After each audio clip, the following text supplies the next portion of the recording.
Boa tarde. Boa tarde. Os irmãos podem se assentar. Queria dizer primeiramente que é uma grande alegria, uma grande honra para mim estar aqui na comunidade Resgate. Eu confesso que ardia no meu coração o desejo de compartilhar com os irmãos a mensagem. E quando eu recebi o convite da Carol, eu fiquei dando uns pulinhos lá em casa. A comunidade Resgate me ligou, eles me chamaram. Então eu estou muito feliz, muito honrado de estar aqui com vocês nessa tarde.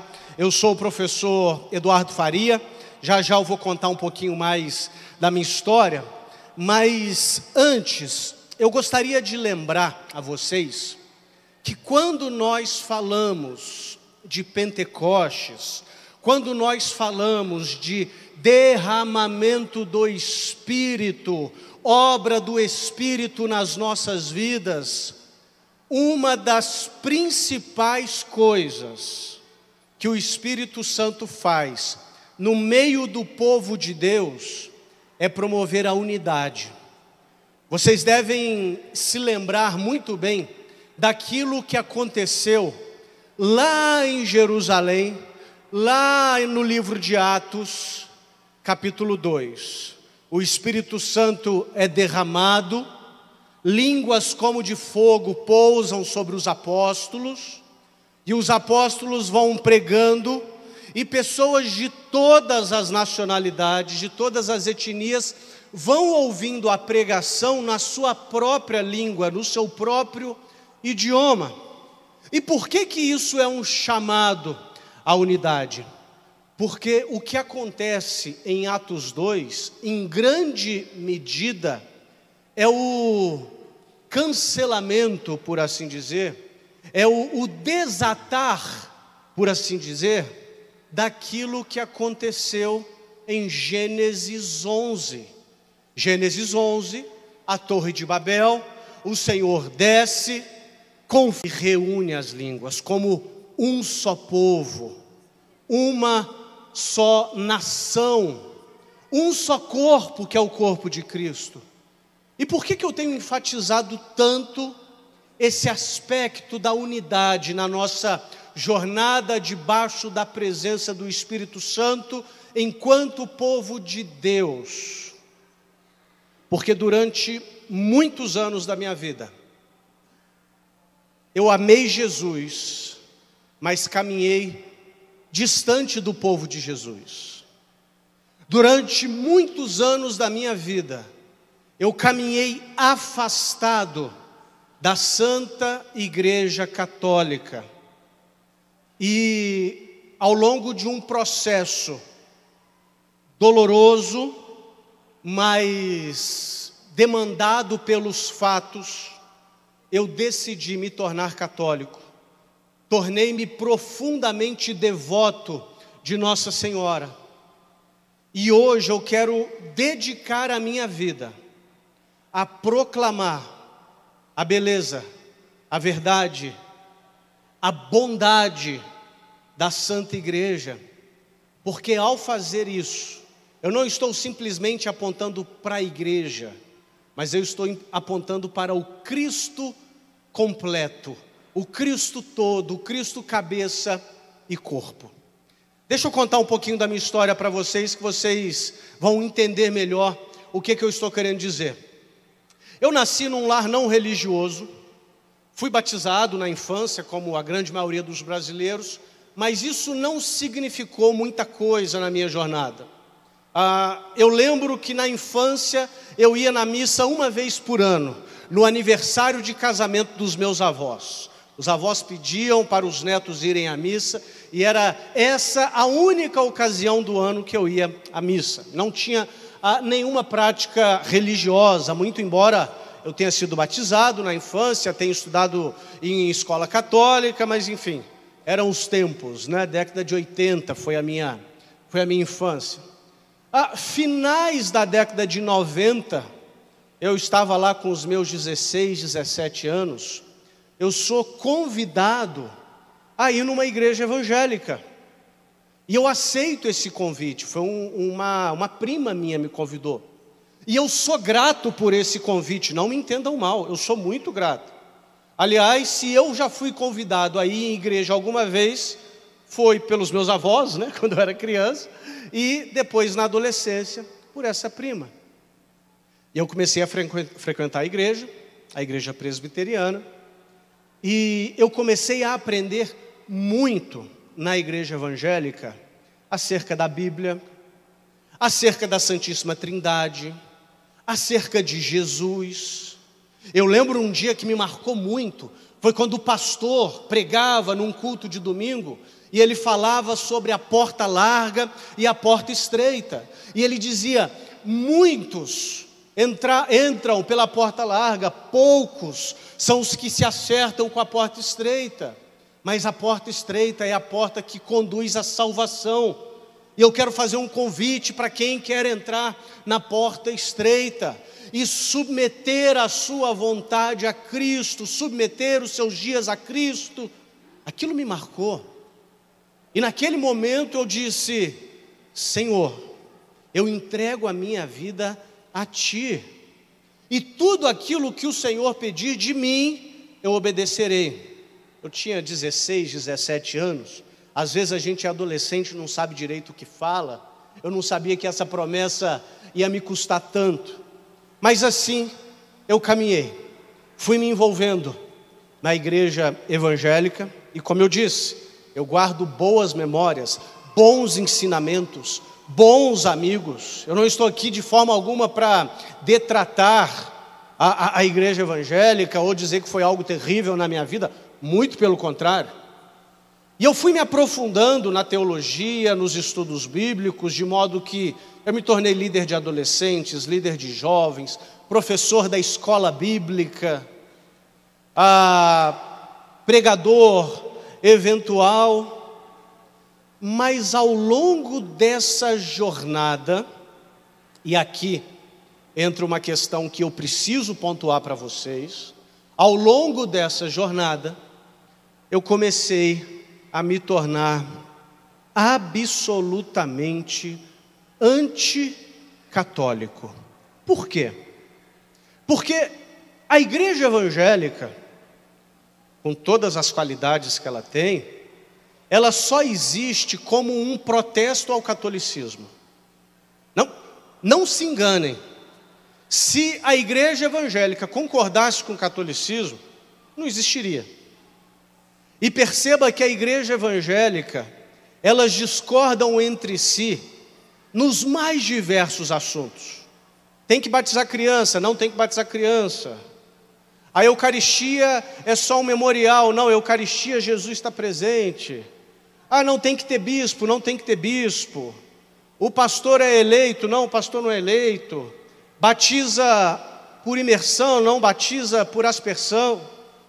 A igreja evangélica vai discordar em tudo, entre si. Elas só concordam com uma coisa: que a igreja católica está errada. E assim eu fui formado. E eu aprendi que o Senhor Jesus veio ao mundo, viveu uma vida perfeita, instituiu os seus apóstolos, morreu na cruz, ressuscitou, subiu aos céus, derramou o Espírito em Pentecostes, e a igreja saiu evangelizando o Império Romano, e a igreja foi fiel no século I, século II, século III, até que no século IV, com a conversão de Constantino, imperador romano, a igreja se tornou corrupta, e aí surgiu a igreja católica. A igreja católica não surgiu com Jesus e nem muito menos com os apóstolos. A igreja católica surgiu 400 anos depois, quase 300 anos depois, como uma corrupção, uma degeneração do plano original de Deus. E a partir daí, uma série de erros começou a entrar na igreja. Quem aqui já ouviu? Pode levantar a mão, tá? Quem aqui já foi importunado por um parente, um vizinho, um colega de trabalho, falando: ah, você não pode ter imagem. Todo mundo, né? Eu também.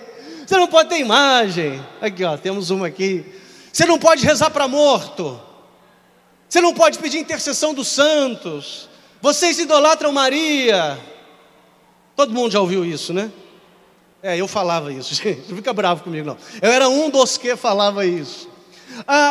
Mas tudo isso que eu falei, imagens, fazer oração pelos mortos, que mais? Ser devoto de Nossa Senhora, tudo isso surgiu depois de Constantino. Foi uma degeneração da Idade Média. E aí a igreja começou a se afundar numa religião simplesmente de boas práticas, uma religião opressora, uma religião que punha medo nas pessoas, até que no século XVI, eis que Deus levanta Martinho Lutero, e com Martinho Lutero a igreja evangélica, e aí sim a igreja que Jesus tinha planejado lá no início, voltou para o trilho, e surgiram as milhares de denominações evangélicas, porque tinha que ser assim mesmo, porque agora eu não preciso mais da igreja, eu não preciso mais da tradição, eu só com a Bíblia resolvo tudo, e só com a Bíblia resolvendo tudo aconteceu o que aconteceu, milhares e milhares de igrejas conflitantes entre si, mas lembrem-se, todas concordando que a igreja católica está errada. Perceba, e eu vou bater nessa tecla, o meu ponto aqui não é de forma alguma detratar a igreja evangélica, mas é dizer que essa história é uma história que é envolvente, é uma narrativa bonita, né?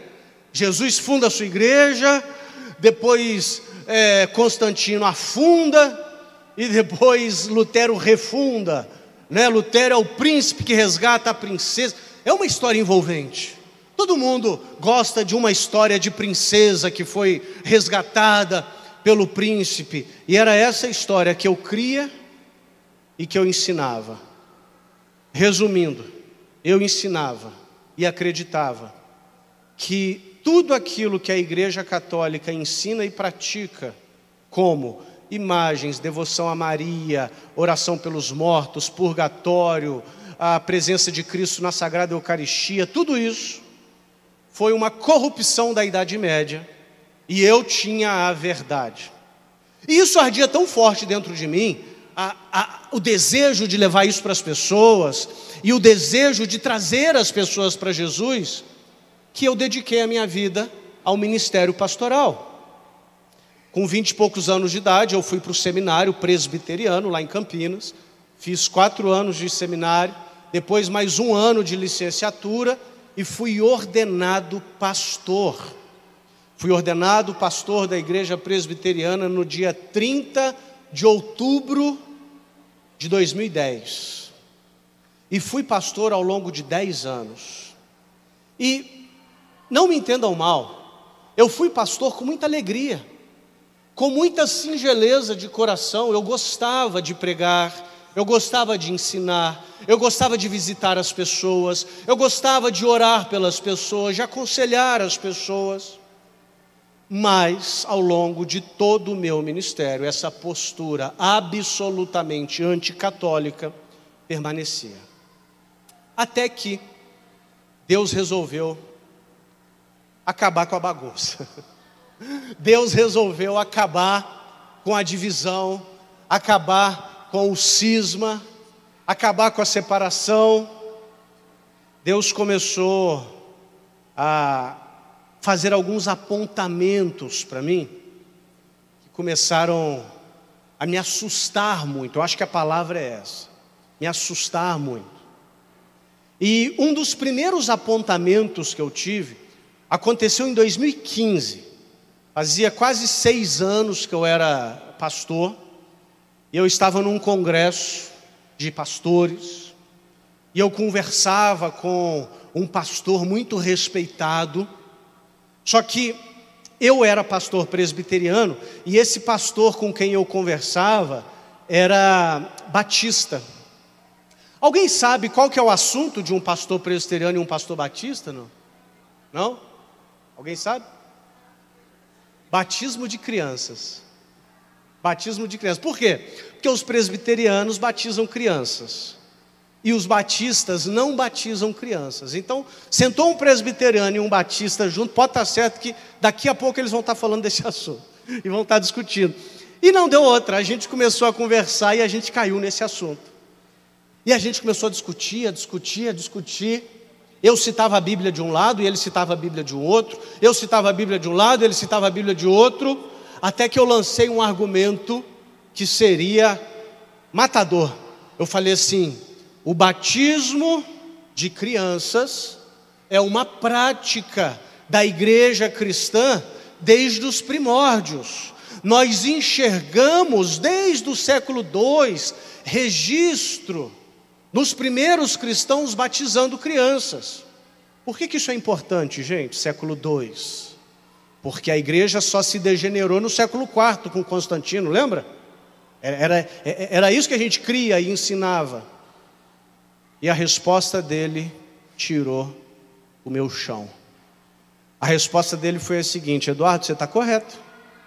Mas, se você for usar o argumento da ancestralidade da prática para justificar a prática, então você vai ter que aceitar também imagens, oração pelos mortos e devoção a Maria.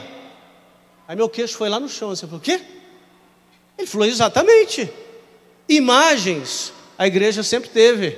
Devoção a Maria, desde o século II. Depois eu descobri que é desde o século I, desde os apóstolos. A oração pelos mortos, desde o século II. Depois eu descobri também que era desde o século I. O fato é que ele me trouxe uma informação que eu não tinha. E ele ainda riu e falou assim: e nem por isso você aceita isso, né, meu amigo presbiteriano? Eu falei: não aceito. Aquilo me chocou, mas eu coloquei numa caixinha e deixei meio de lado. Continuei desenvolvendo o meu ministério. E uma outra coisa aconteceu também, que começou a chamar muito a atenção minha, foi uma série de pregações que eu fiz na igreja que eu era pastor, sobre o credo apostólico. O credo apostólico, todos conhecem, a gente recita nas missas, sempre, crê em Deus Pai Todo-Poderoso. Os evangélicos também aceitam o credo apostólico. É lógico que com uma interpretação muito específica, naquela parte, creio na Santa Igreja Católica. Não é bem assim, tá, gente? Mas deixa eu explicar o que é isso. Mas os evangélicos também aceitam o credo. E eu fui fazer essa série de mensagens sobre o credo, e eu lembro que estudando o credo apostólico, estudando a composição do credo apostólico, eu me esbarrei com figuras como Santo Agostinho, Santo Ambrósio, Santo Atanásio, São Jerônimo, 4 gigantes do século IV, que lutaram pela fé que nós temos hoje. Porque, como evangélico, eu cria na Santíssima Trindade. Como evangélico, eu cria que Jesus tem 2 naturezas, a humana e a divina, mas uma pessoa, a pessoa divina. Eu cria nessas coisas.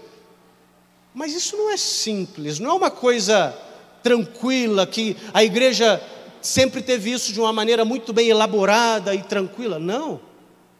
Isso foi objeto de disputas. E esses 4 personagens que eu falei, por exemplo, existem outros, mas Santo Agostinho, Santo Ambrósio, São Jerônimo e Santo Atanásio foram campeões dessa causa. Eles lutaram pela Santíssima Trindade, quase que o mundo se torna ariano. O arianismo é aquela heresia que diz que não existe a Santíssima Trindade e que Jesus não é Deus. Quase que o mundo se torna nestoriano. Nestoriano é aquela heresia que diz que em Jesus existem 2 pessoas, a pessoa humana e a pessoa divina, e Maria é mãe só da pessoa humana, como se alguém desse à luz a alguma coisa. Aliás, dizer que Maria não é mãe de Deus, nada mais é do que nestorianismo, uma heresia que já foi rejeitada pela igreja há muito tempo atrás.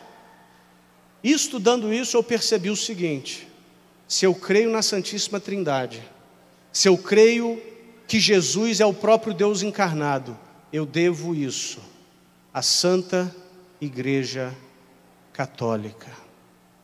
Se eu creio no que eu tenho que crer hoje, eu devo ser grato à Santa Igreja Católica. E eu comecei a pensar, por que eu não estou na mesma tradição espiritual desses gigantes? E eu comecei a perceber, é porque existem imagens, devoção a Maria, e as coisas foram acontecendo, né?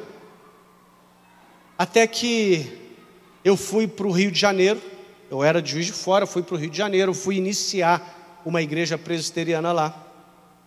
E duas coisas aconteceram. Eu fui para um bairro do Rio de Janeiro, e não sei se alguém aqui conhece o Rio, mas deve saber que lá a igreja evangélica é igual banca de jornal, em cada esquina tem uma mesmo. E eu fui para um bairro do Rio de Janeiro, você ia caminhando nas ruas do bairro, era um monte de igreja evangélica. Aí você andava uma rua, tinha uma igreja luterana, andava outra, tinha uma igreja batista tradicional, andava outra, tinha uma igreja batista mais avivada, andava outra, tinha universal, andava outra, tinha uma igreja que chamava Nova Igreja, depois você andava outra, tinha uma igreja chamada Igreja Cristã de Ipanema, aí você andava outra, tinha outra igreja, um monte de igreja. Eu comecei a perceber, um bairro com 20, 30 mil pessoas, mais de 10 igrejas aqui, pregando coisas conflitantes entre si, sem comunhão entre si, e eu chegando para dizer, agora a verdade chegou. Tem alguma coisa errada com isso daqui. O Espírito Santo é espírito de unidade. Não pode haver divisão no povo de Deus. Uma casa dividida não subsiste. E aquilo começou a me incomodar profundamente. E no meio disso tudo, um casal passa a frequentar a igreja que eu era pastor.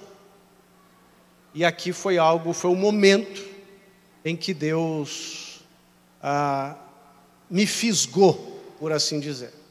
Um casal começa a frequentar a igreja, que eu era pastor, e eles dizem, eu quero me tornar membro, nós queremos nos tornar membros dessa igreja, pastor. Eu falei, ótimo, muito bem, vocês precisam ser batizados. E o rapaz disse, ok, eu vou ser batizado. E a moça disse, eu já sou batizada, pastor. Eu falei, você já é batizada aonde? Ela, eu sou batizada na igreja católica. Eu falei, meu bem, deixa eu te ensinar uma coisa. O batismo católico não vale. Eu não consigo nem falar isso sério hoje em dia, né? O batismo católico não vale. Entendeu? Foi um batismo diante de imagens, foi um batismo diante dos santos, foi um batismo com significado errado. E vou contar uma coisa para vocês. Ao longo da minha jornada de pastor, eu falei isso centenas de vezes. E sabe o que a pessoa respondia? Ok, então me batiza, já que o meu não valeu, me batiza. Sabe o que essa moça falou? Pastor, eu já sou batizada, eu não aceito ser rebatizada não. Eu falei, não, você não vai ser rebatizada, você vai ser batizada. Ela, não, eu já sou batizada, não aceito. E eu disse para ela, olha, se você não for batizada, você não pode se tornar membro da igreja que eu sou pastor. E ela respondeu assim, continuar frequentando eu posso? Eu falei, claro que pode. Ela, então tá bom, então continuo frequentando. Só que eu fui estudar a teologia sacramental católica para mostrar para ela por que ela estava errada. E quando eu comecei a estudar a teologia do batismo, por exemplo, uma coisa que a igreja católica ensina que eu discordava, que o batismo é regenerador, o batismo causa um novo nascimento. Eu fui estudar isso e eu vi na Bíblia, quem não nascer da água e do Espírito não pode entrar no reino de Deus. Regeneração batismal. Ou 1 Pedro capítulo 3, o batismo agora salva vocês. Ou Colossenses, vocês foram sepultados no batismo e ressuscitados no batismo. Eu falei, 1-0 para a igreja católica, eu estava errado. Mas eu percebi uma coisa, E isso para mim, com aquele meu coração inquieto, acerca das verdades que Deus fora me mostrando, para mim foi absolutamente transformador. Eu descobri que eu, pastor evangélico, não aceitava o batismo da Igreja Católica, mas a Igreja Católica aceita o batismo da Igreja Presbiteriana, da Igreja Batista, da Igreja Metodista, da Igreja Luterana. Por quê? Porque é feito com a fórmula correta. Eu te batizo em nome do Pai, do Filho e do Espírito Santo, com a matéria correta, a água, com a intenção correta, ainda que seja mínima essa intenção, e o ministro, o pastor, pode batizar. Aquilo para mim, meus irmãos, foi um grito por unidade. Eu me senti como um filho adolescente, criticando a mãe, sabe? Você não deixa eu fazer nada, eu vou sair de casa. E a mãe lá, toda paciente, falando, vem cá meu filho, deixa eu te ensinar. Eu me senti abraçado pela Santa Igreja, quando eu percebi isso. E a partir daí, eu me aprofundei em estudar o catecismo, a história, a teologia, os santos padres. E nessa jornada, eu descobri algumas coisas. Por exemplo, Santo Irineu de Lyon, que foi discípulo de Policarpo, que foi discípulo de São João, escreveu no século II o seguinte: toda a humanidade. Por fim, Eva é a mãe da humanidade caída, e Maria, a nova Eva, é a mãe da humanidade redimida. Louvado seja Deus, meus irmãos. Isso é maravilhoso. Quem que escreveu isso? Não foi um Papa do século XX, ou Santo Afonso Maria de Ligório, não. Quem escreveu isso foi Santo Irineu de Lyon, 50 anos depois da morte do último apóstolo. E eu comecei a perceber que essa devoção a uma mãe que é dada à igreja é algo que acompanha a igreja desde sempre.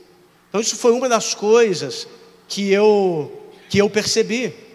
Eu percebi também, por exemplo, que oração pelos nossos irmãos defuntos, pelos fiéis defuntos, sempre foi uma prática. Lendo Santo Agostinho escreve um capítulo inteiro, uma oração pela alma da sua mãe Mônica.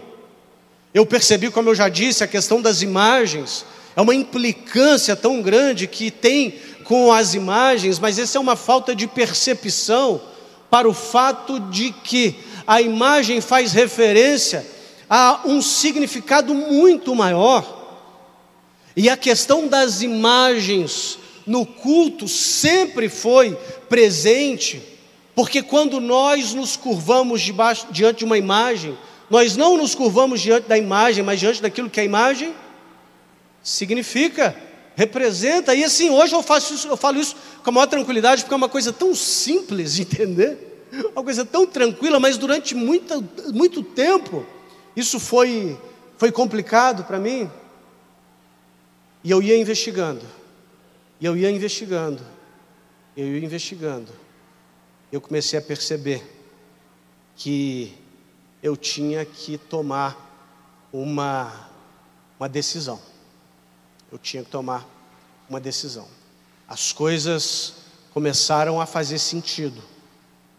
E eu me lembro um dia que eu chamei minha esposa e falei assim: amor, imagina, minha esposa casou comigo, eu já era pastor. Ela casou com um pastor. Um belo dia, o marido dela chega para ela e fala assim: amor, eu estou começando a achar que a Igreja Católica é a igreja que o Senhor Jesus fundou. E se for, a gente vai ter que virar católico. Ela está ali, ó. Ela não queria que eu apontasse ela. Dá um tchau aí, meu amor. Casaco vermelho ali. Ela está ali. E quando eu falei isso para ela, a resposta que ela me deu foi fantástica. Ela nem falou assim: está amarrado em nome de Jesus, você está maluco, que história é essa? E também não falou assim: ok, vamos para a igreja católica, então pouco importa. Não, ela disse o seguinte: você tem uma hipótese, Vamos investigar. Excelente, né? Você tem uma hipótese, vamos investigar. Ótimo. E a gente começou a investigar. Aí a gente, por exemplo, a gente releu o Novo Testamento e a gente percebeu que, de fato, Nossa Senhora aparece pouco no Novo Testamento. Mas aonde que Nossa Senhora aparece? Na Anunciação, óbvio. No Nascimento, óbvio. No primeiro milagre, aos pés da cruz, em Pentecostes, coroada no céu em Apocalipse 12. Toda a história de salvação, Nossa Senhora é aquela presença que vai guiando os seus filhos até Jesus. O que a gente vê em João 2, fazei tudo o que ele vos disser. A gente vê claramente que Nossa Senhora teve a missão de trazer Jesus ao mundo, e hoje ela tem a missão de trazer o mundo a Jesus. E todas as aparições marianas, por exemplo, não trazem nada de novo. Já repararam? As aparições marianas não trazem revelações novas, mas arrependam-se e rezem, arrependam-se e rezem, arrependam-se e rezem, voltem para o meu filho. Eu percebi, por exemplo, que o evangelista São Lucas, quando ele coloca Isabel falando, quem sou eu para que venha me visitar a mãe do meu Senhor? Tu és bendita entre as mulheres. Ou quando Simeão diz para Nossa Senhora, né, que uma lança vai traspassar o seu coração, o que o evangelista diz antes? Cheio do Espírito Santo, disse Isabel. Cheio do Espírito Santo, disse Simeão. Hoje nós celebramos Pentecostes, e quando eu olho para os eventos bíblicos circundando o nascimento de Jesus, eu vejo que aquelas pessoas cheias do Espírito Santo louvam a Maria. E eu nunca vi um devoto de Maria distante de Jesus. Nunca vi alguém que ama Maria amar menos Jesus por isso. Muito pelo contrário. Absolutamente o contrário. Eduardo, às vezes católicos falam isso para mim. Eu tenho medo de amar Maria demais. Calma lá, você não vai conseguir amar Maria mais do que Jesus amou. Você acredita que Jesus honrou Maria como cumprindo o mandamento de honrar pai e mãe? Você não vai conseguir honrar Maria mais do que Jesus. E outra, quando você louva a criatura, você engrandece o Criador. Que pintor que fica aborrecido se você elogia o quadro que ele pintou?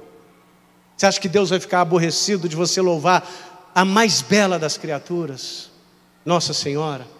E essas coisas começaram a fazer sentido para mim, essas coisas começaram a se encaixar, e eu percebi que eu não poderia mais continuar distante da Santa Igreja, por uma série de razões. Porque o clamor de Jesus em João 17 é pela unidade, pelo fato de que há um só corpo. Se Jesus é o cabeça e ele tem um corpo, ele só tem um corpo.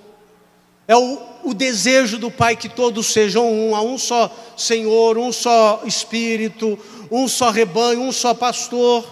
Não dava mais para continuar distante. Aquelas resistências, e hoje eu percebo cada vez mais, que são resistências bobas, são resistências infantis. Eu tenho visto muita gente deixando a Igreja Católica, porque um vizinho chegou para ele e falou assim: você não pode ter imagem, isso aí é um ídolo. E a pessoa vai e larga a igreja. Aí vai para uma igreja evangélica, depois para outra, e pula para outra, e vai para outra, depois para de ir na igreja totalmente. Você não pode rezar para Maria porque só Jesus é mediador. Aí a pessoa acredita e sai. Inclusive, sexta-feira agora, eu vou dar uma aula grátis, chamada Catolicismo Blindado, onde eu vou falar dessas coisas. Por que a gente tem imagens? Por que a gente vai confessar com o padre? Eu posso confessar direto a Deus. Por que a gente, por exemplo, acredita que a igreja tem sim autoridade? Por que nós acreditamos no purgatório? Porque eu vou dar essa aula sexta-feira agora, grátis. Se você quiser participar dessa aula, é só entrar no meu Instagram depois. Meu Instagram, anota aí, Professor Eduardo Faria. Professor Eduardo Faria. E aí você clica lá no link, você vai se inscrever para a aula, vai ganhar material didático, tudo tranquilo. E eu vou entregar essa aula grátis porque eu tenho visto pessoas católicas que cresceram num lar católico e chegam desavisado e falam: você não pode ser católico porque sua igreja tem imagens. E o sujeito sai e vai embora. E eu percebi que esses equívocos que os nossos irmãos evangélicos têm contra nós não se sustentavam. E eu tinha que tomar uma decisão. E eu me tornei católico por vários motivos. Mas eu me tornei católico porque só na Santa Igreja Católica eu tenho um encontro com o Cristo Eucarístico, que vem ao meu encontro, que se entrega por mim, que vem me alimentar. O Cristo Eucarístico você não vai encontrar em nenhum outro lugar. A Sagrada Eucaristia que te alimenta, que te nutre e que diz: se você comer da minha carne e beber do meu sangue, você vai herdar a vida eterna. Eu só encontrei isso na Igreja Católica. E diante de todas essas descobertas, eu tive que tomar uma decisão. Não foi uma decisão fácil, mas foi uma decisão que os fatos exigiram, uma decisão que eu tive que tomar em obediência à verdade, mas uma decisão que me custaria muita coisa, como de fato me custou. Eu era pastor de tempo integral, a igreja pagava meu salário, a igreja pagava meu plano de saúde, a igreja pagava minha gasolina, meu aluguel, meu INSS. Eu era pastor de tempo integral. E tomar uma decisão dessa significaria suicídio social. Eu perdi amigos, eu perdi parentes que não falam mais comigo, não me atendem mais. Eu perdi a minha renda, eu perdi a casa onde eu morava, eu fui passar um tempo morar na casa do meu pai, minha esposa foi morar na casa da irmã, que ela tinha que terminar um curso em outra cidade. Foram consequências da nossa decisão. Mas eu me lembrei de uma passagem que está lá no Evangelho de Mateus, capítulo 13, versículo 44, quando o Senhor Jesus diz que o reino de Deus é semelhante a um homem que encontrou um tesouro escondido no campo, e ele vai cheio de alegria, vende tudo o que tem e compra aquele campo. Abrir mão, queridos, de tudo o que eu tinha para poder comungar o Cristo Eucarístico saiu muito, mas muito barato. Eu abriria mão de muito mais para poder ter um encontro com Jesus Eucarístico que se entrega e vem ao meu encontro. E isso não tem preço.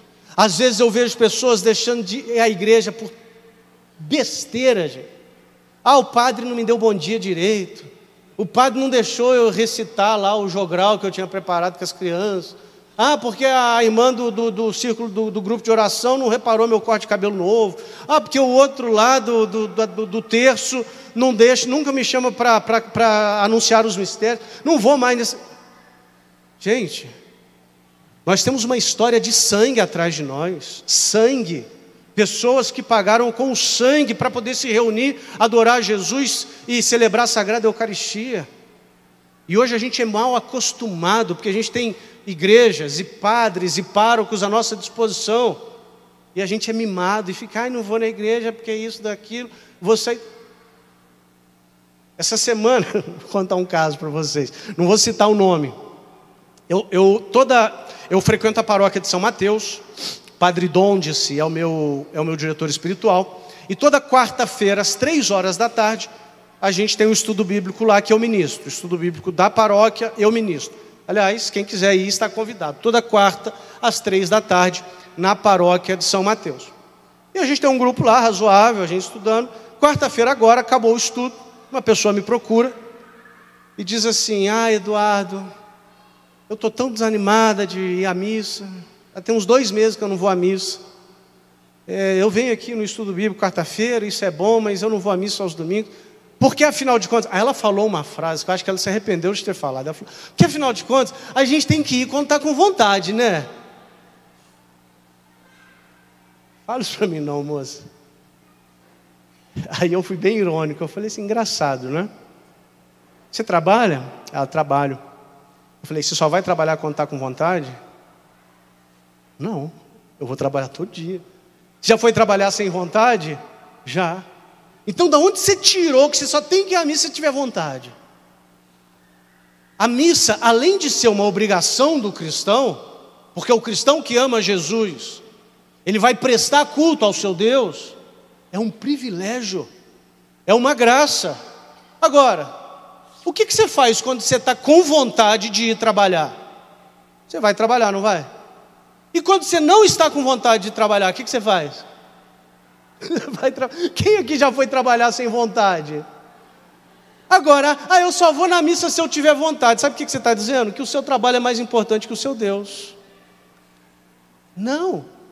Olha, hoje eu estou com vontade de ir à missa, eu vou. Hoje eu não estou. Eu vou também, porque eu não sou movido pelas minhas sensações. Eu não sou movido pelo arrepio. Eu não sou movido pela vontade simplesmente. Eu sou movido por aquilo que eu creio, que eu sei que é verdade.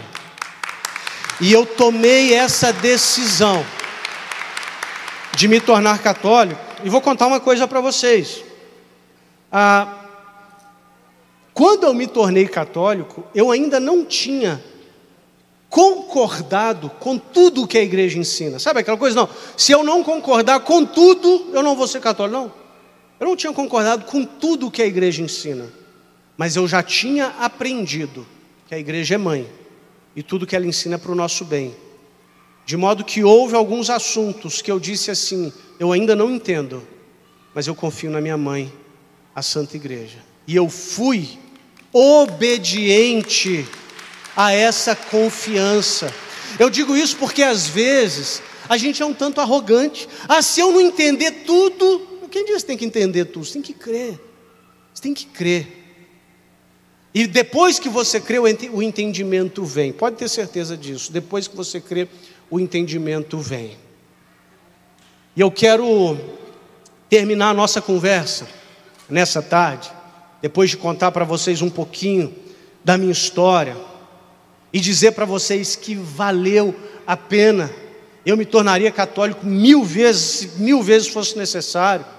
Eu queria dizer para vocês que a Santa Igreja Católica de hoje é a mesma igreja que o Senhor Jesus fundou. Nunca duvide disso. Não deixe ninguém atacar Nossa Senhora perto de você, dentro de sua casa, atacar as suas imagens, atacar os seus santos de devoção, porque eles são caminhos que apontam para Cristo. Eles são sinaleiros. Eles não são Deus, e a gente sabe muito bem disso, mas eles são placas que apontam para Deus e nos ajudam a chegar até lá. Mas eu só pude tomar essa decisão porque quando eu tinha 16, 17 anos, eu disse: Senhor Jesus, eu entrego minha vida para o Senhor e tudo que o Senhor mandar eu vou fazer. E ao dizer isso e receber uma efusão do Espírito Santo, eu pude receber de maneira sobrenatural. Não é do Eduardo isso, tá? É do alto. Submissão e coragem. Antes de subir aqui, eu estava ali na capelinha, Nossa Senhora do Carmo. E eu pedi para Nossa Senhora me trazer uma palavra. E ela me trouxe essas duas palavras: submissão e coragem. O Espírito Santo derramado sobre nós, o batismo do Espírito Santo, que nos purifica e nos impulsiona. O batismo faz isso com a gente. Ele queima para purificar, mas também manda para a missão. Tem que gerar em nós, e talvez eu estou falando para uma pessoa aqui, submissão e coragem. Foi assim na minha vida. Eu precisei ser submisso à Santa Igreja e não temer, confiar em Deus. Não. Você acha que eu não fiquei preocupado com como que eu ia sustentar minha família? Lógico que eu fiquei. Mas você acha que Deus deixou faltar alguma coisa? Não. Submissão e coragem. Você precisa desse derramar do Espírito Santo na sua vida agora, para que você se submeta a alguma liderança, talvez ao seu pároco, talvez ao líder do movimento onde você participa, talvez ao próprio ensinamento da Santa Igreja, e coragem para marchar, para ir adiante, coragem para dizer sim.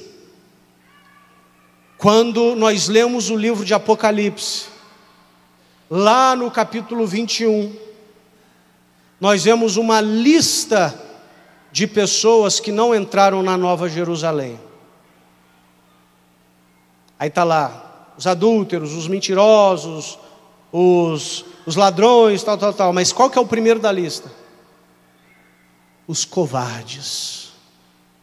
Os covardes, aí depois vai, os adúlteros, os ladrões, não sei o que, esses não entrarão na Nova Jerusalém, e o lugar deles é no lago que arde com fogo e enxofre. Os covardes puxam a fila. Não há lugar para covarde no povo de Deus. Ser católico cada vez mais vai exigir de mim, de você, coragem. Às vezes a gente vê a história de Nossa Senhora como se fosse um conto de fadas, né? O anjo apareceu para ela, aí ela se casou com São José e deu à luz ao menino Jesus. Que bonitinho! Quem aqui gostaria de andar 120 quilômetros no lombo de um burrinho, grávida de 9 meses? Quando Nossa Senhora disse sim para Deus, quando Nossa Senhora disse, faça-se em mim segundo a tua palavra, sabe o que aconteceu? Primeiro, o noivo dela, diante do mistério maravilhoso que tinha acontecido, percebeu que ele não era digno daquilo e quase abandonou.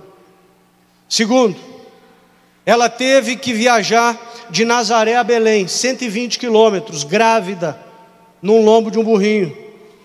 Terceiro, ela teve que fugir para o Egito com o menino pequeno, porque o Herodes maluco queria matar o filho dela, e ela fugiu.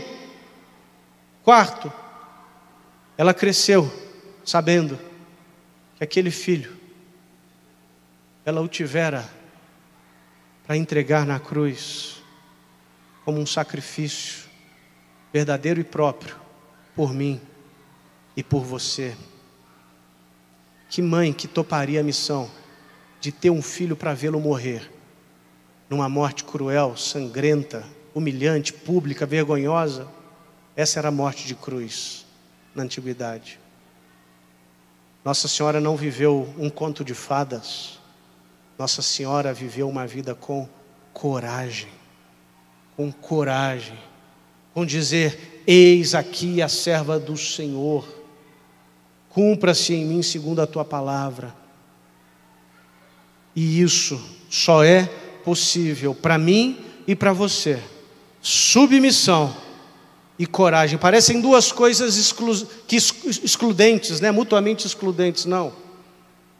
Ao submeter-se à vontade de Deus, você vai ser revestido da virtude da coragem, da fortaleza para cumprir a vontade de Deus. E isso só é possível com uma efusão toda poderosa do Santo Espírito de Deus.